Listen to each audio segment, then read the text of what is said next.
So, what did you guys think about the David Minusco article? I found it interesting that he only used one type of speaker, the Calypso speakers. And he was very true to the sound of the music.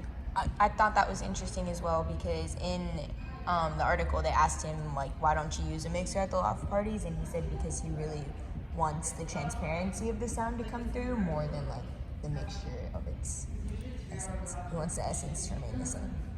Yeah, because sometimes, in the article, it says that there are sometimes when it can be too loud, and then it kind of just ruins the whole effect. Or the speakers will blow out or something. That's happened before. And yeah, if the sound system isn't good, then people aren't gonna dance as good. Really. I found it funny that when in the article it said that the power went out or whatever, and so everyone had their big old speakers with them, or the what's those things called? The boom boxes? Boom boxes. Everyone had their boom boxes.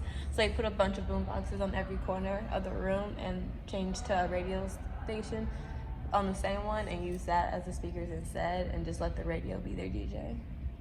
I thought it was interesting that he talks about he doesn't want music to be too loud. There's a thing as loud, and then there's a thing as too loud. And one of the things that he said that was interesting to me is if the music is too loud and you go over a certain level for more than a certain amount of time, your ear starts to develop fatigue. So you say you're turning it up louder and louder, and eventually your eardrums start to blow out. Probably what my dad said, that turn the music down before y'all go deaf. Yeah, so I thought it was interesting that as a DJ he brought that up, because you would think in spaces someone would want to play the music loud so everyone could hear it. Yeah, because if you... Yeah, oh my bad. No, you're good. He was just saying how if it's there's a difference between loud and too loud. Yeah, especially because you put it in bold. Loud is good, but there's a thing called too damn loud. But yeah, I could relate to that because if you go to the club or something, and you walk out of there, you can't hear for the first 10-20 minutes or whatever. Because I could just hear a consistent buzzing in my ears when I come out of the Well, it's great. One of the things he talked about was how he wanted to create a safe space with the loft and all these party events that he was throwing for music. And it's crazy how clubs used to be such safe spaces back then for people to go dance and enjoy and just listen to music. And now it's such you're not sure if you're going into a safe space. It's very... There's a dangerous connotation. Yeah. To it with everyone. You can't leave your drink alone. It's really... obviously New York wasn't safe in the time period that this was created, yet his space was safe. And I think there's not that many places out here or in today's society that are the same. We might not live in a society that's perfectly safe. No one's leaving their front doors open all the time anymore. But there's not a space that you can go in and just feel safe. Yeah. Maybe besides here, obviously, dancing at ASU or in theater, those are safe spaces, but it's because they've been created to be safe. Mm-hmm. I like how he emphasized on that. And he also, I didn't realize that he put that in bold too. There's always rule number 1 for places to be safe.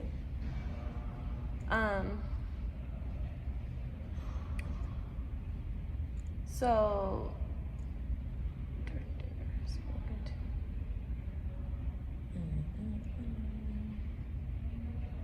and then I also found it interesting. Oh, so Alex Rosner? Is that how you pronounce it? I think so.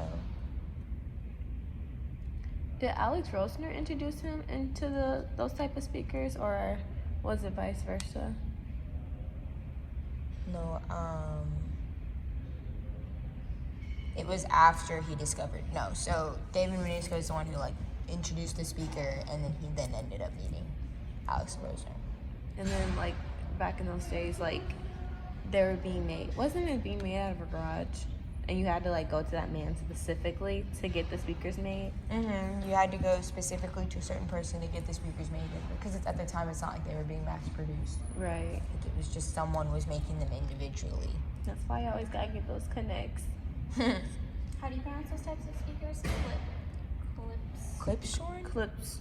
Clips corn? Clips corn. Clips corn. Clips corn? Clips corn. Clips corn? One of those. Alright.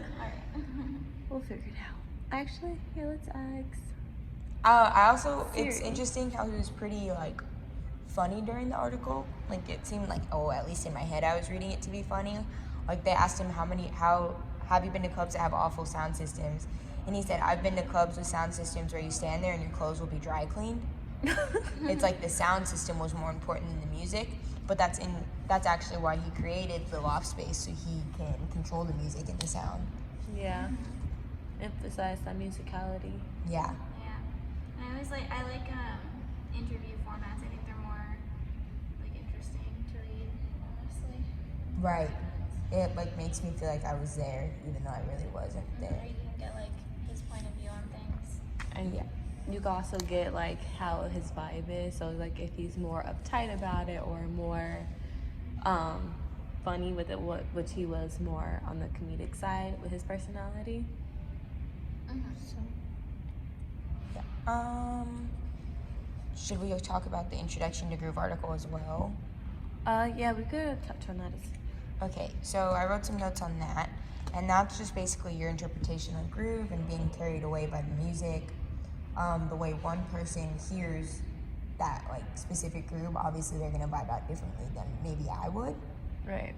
They said in an article like groove is something like, yeah, you could like talk about it, but you're not gonna truly understand it until you actually like get up and do it. Right.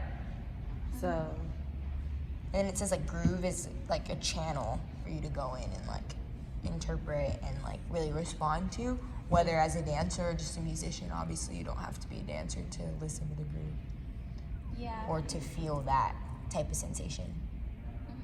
Didn't he use like a example with like a Coke can? That one where like even like everyday objects, like they have their own grooves. Oh yeah, They have like their in own the vibrations and vibes yeah. with them. That made me really think about like just everything. Yes, I know babies know how to groove before like they actually understand it. Cause you like play a baby music, they'll start grooving out to it. yeah, they dance like such a without even having like a concept or an idea of what dance really is. Yeah. So That's why they say like everyone can be a dancer.